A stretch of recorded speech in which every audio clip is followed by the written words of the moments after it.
What's up, guys? I'm SaltEMike, and this is your Star Citizen Week in Review for April 21st, 2025. 4.1.1 now has most of its features, and it's already Wave 2. Some pretty big changes happened in there as well to a few ships, and the first free fly of the year is here, and it's going as expected. All that and more on today's Week in Review.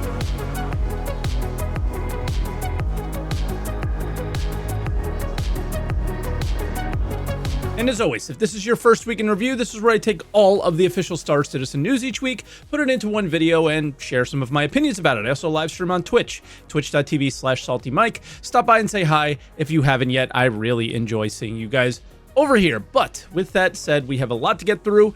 So before we do, let me share with you today's sponsor. Thank you to Star Trek Fleet Command for sponsoring today's video, the ultimate strategy game where you build your fleet, forge alliances, and explore the galaxy like never before. Play seamlessly on PC and mobile. When you jump into Star Trek Fleet Command, you'll embark on a journey that mirrors the lore of the expansive Star Trek universe, and during the first 20 levels, you'll be tasked with building your starbase, assembling a crew, and navigating faction alliances. They also have a 7-day login streak bonus for new players where you'll get everyday rewards, plus an epic Romulan Captain Nero, who increases your damage of your weapons by 40%. Don't forget to log in each day for 7 days and get those rewards. You also can buy bundles in-game greater than $4.99, and you will unlock a Lieutenant Picard for free as well. And there is new content going on in the game right now. Section 31 Part 2, where you'll acquire an all-new ship, the GS-31, which has Gravitational Blast, an active ability that deals direct hull damage and debuffs targets, as well as chains nearby hostiles. The update also includes 2 new officers, Quasi, who enhances fleet coordination, and Alok, who boosts resilience and offensive capabilities. And there are 25 new missions to go along with all this. Use my link in the description or scan my QR code to download the game for free on mobile or PC, but there's even more. Use the promo code section 31 to unlock Officer Marcus for free from April 1st until May 31st. Don't forget to use my link or scan my QR code to download the game. The galaxy needs a leader. Will you answer the call? And of course, thank you for checking out the sponsors each week, guys. You are really awesome for that. But with all that out of the way, let's get to those patch updates.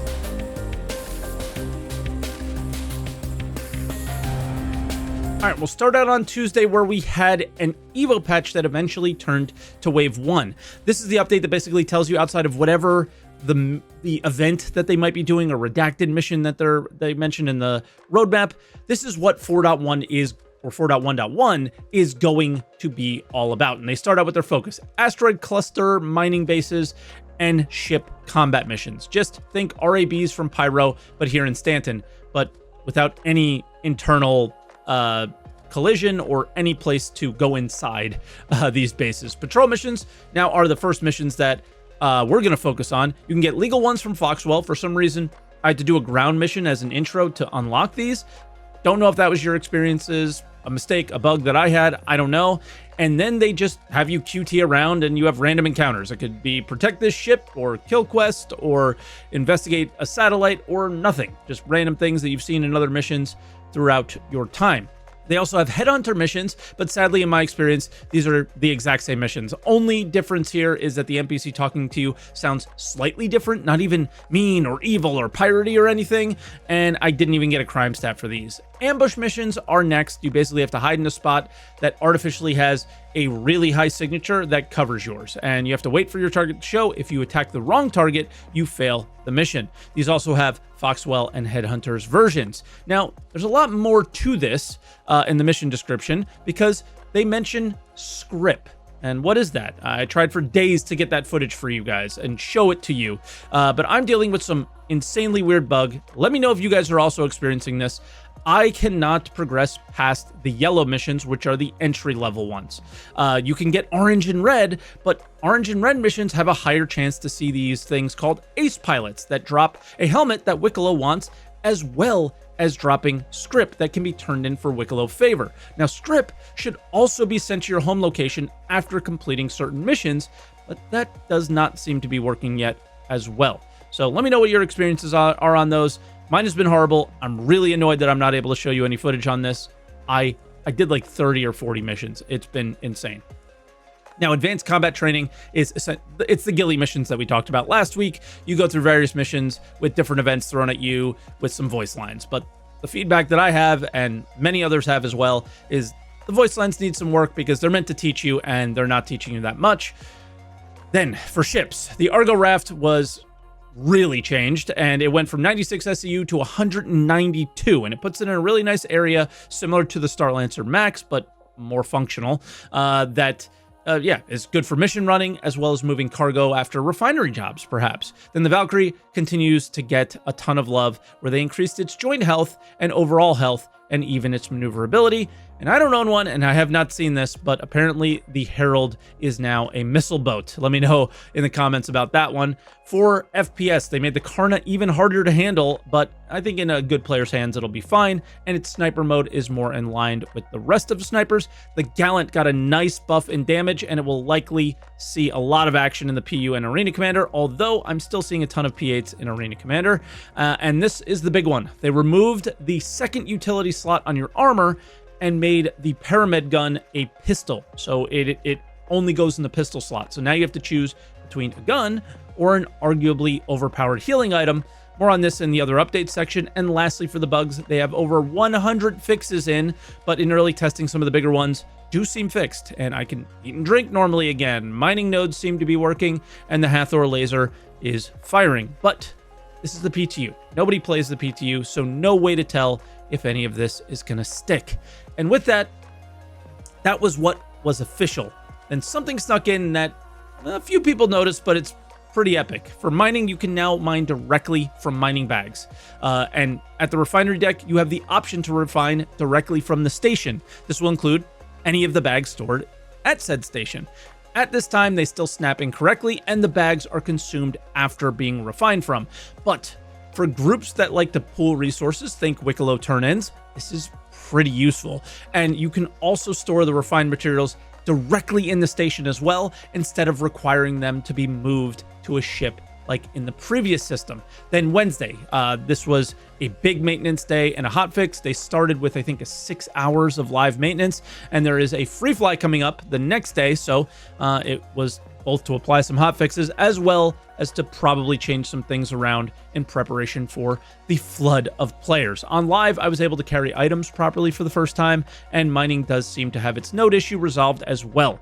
The big one here was all the landing gear everywhere, and I did a quick check around, and not a single landing gear in sight. It would normally be littered with stuff everywhere. This might seem like a small fix to you, but that bug is something we've been seeing for many, many years now, and believe it or not, those cause a lot of issues. Thursday, we had another PTU. This was quite a minor update, but I don't think they're doing much more than we saw on Tuesday, as, you know, kind of this is the sale patch. It's not really a content-driven one. They added a few more hairstyles to the PU character creator. They updated Wicklow's location a bit, but the doors are closed again to his museum area. So he's showing that he's trading strip for favor as well, which is kind of awesome.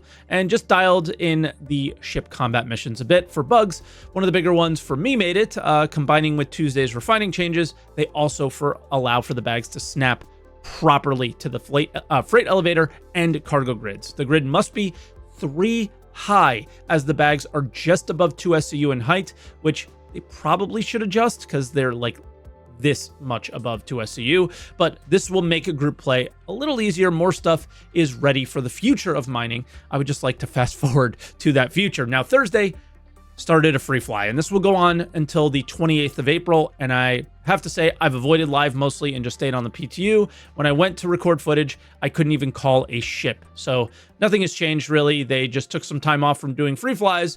They're still a bad example of what Star Citizen is, and probably do more harm than good. I bet you they make more money than on a normal day, but I think if the experience was actually good for new players that came in and were trying the game, they would make a lot more money, but I don't know. They must be desperate or something. The game is in a better place than it ever was at the start of the year, but they still have a lot more work to do, right? We're a third of the way through the year now, mind you, so just keep that in mind. And speaking of improving the experience, on Wednesday, or excuse me, the weekend, they're trying to do a a stress test. And Xylo posted on Thursday, and this seems to be one of those initiatives to get people in the PTU. They're scheduling out some planned tests in advance so they can test concurrency. Friday, they're giving everyone a Polaris, and there are really weird issues when players have multiples of these in one area. Instantly, players start to desync, for example. So they're investigating that.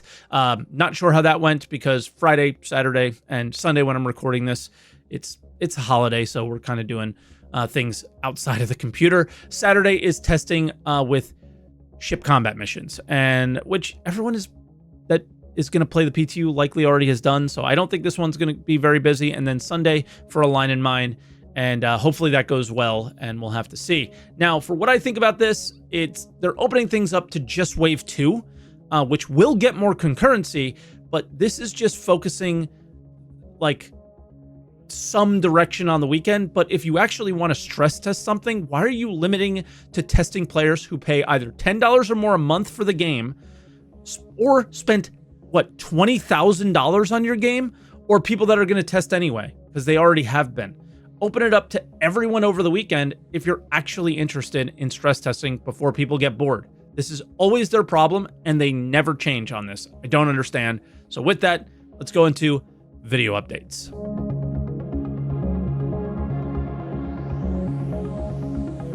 All right, and the only video we got this week was an Inside Star Citizen dev diary. Digital hairdresser. It was a really nice episode about the devs that made the hair in Star Citizen. But because it is about hair in Star Citizen, there really isn't anything to say besides that. I said this in my React. The timing of this video is just horrible, right? The video itself is not bad. There are just a number of subjects that players have concerns and questions about. And more than that, they feel like they're getting ignored a bit. And no, I'm not just talking about item recovery. I think it's just about a lot of things that are going on in the game and the company and what's happening with Star Citizen. And we're talking about hair, right? And these would be fine Star Citizen live episodes where you have a dev come on and you talk about stuff. But my assumption is those devs are too busy with these patches constantly coming out. So what do you want Jared to do, right? It's a tough situation that he's in, as he probably doesn't have anywhere near the access to developers that he used to have. So I do think it is correct to share your frustrations about the video content. I would gather that Jared wants you to. And the reason is because I'm sure he wants to do a lot more fun stuff. And I'm sure he's just as frustrated as we are because he probably doesn't have access to those developers. So the more you say what you want from the company, more likely those things are to happen. So yeah, leave some feedback, let them know. But it was a good episode. It's just not what we need right now at all.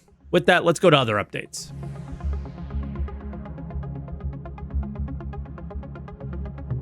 All right, we'll start out, as always, with the sneak peek, and it is more armor. I don't recall the intention for this armor, although it obviously looks very industrial. I vaguely recall them mentioning a suit with EVA thrusters, or maybe without them entirely when they were showing this, but it was shown at CitizenCon, and I don't know how many people know this, because I didn't. It's in the game already on the loot table, at least the helmet is. Thank you to Rick, one of my Discord mods, for helping out with that. Regardless, the armor without the changes from CitizenCon being introduced is just cosmetics at this point, so it's hard for me to be excited about it, but let me know if you guys are, and if you're interested in that armor at all. For dev posts, the pistol and medgun change is what we'll start with. It was a bit of a topic this week. As you know, we have to choose pistol or medgun now, and Zach admits that the medgun is overpowered, and it is. You can literally heal through a magazine of fire from a player. It's kind of crazy, and it kind of always has been, and they're trying to create choice. But I think most people would argue that of all the things to work on in the game, this is probably one of the things that they would have last on their list. So I don't really understand it. Also, around the keybinds, the medgun used to have its own in FPS, so it was V, but I think they probably took it away because scanning mode at some point they'll probably use that, right? Because they want to have it in line with the ships.